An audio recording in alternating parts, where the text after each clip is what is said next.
एक बार एक वैज्ञानिक ने एक टिड्डे को पकड़ा और उसे अपनी आवाज़ पर छलांग लगाना सिखाया।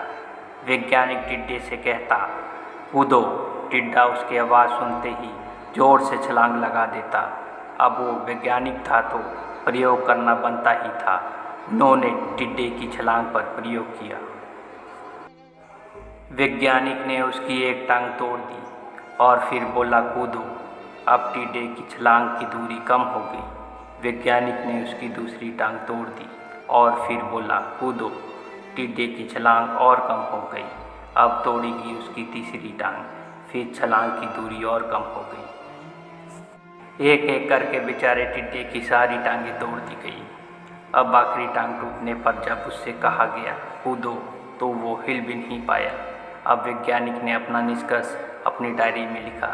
जानते हो उसने क्या लिखा? जब टिड्डे की एक टांग तोड़ी गई तो वो थोड़ा बहरा हो गया।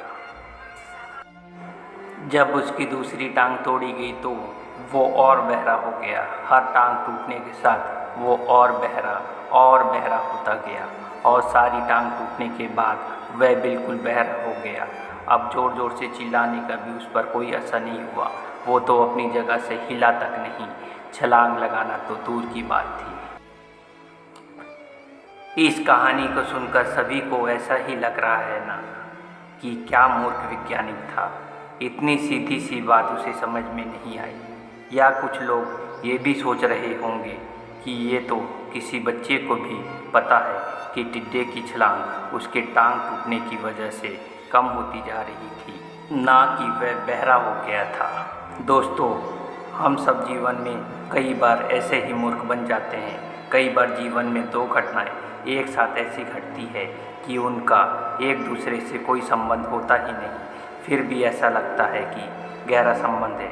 कभी कभी दिखता कुछ और है लेकिन समझ कुछ और आता है और वास्तव में होता कुछ और है।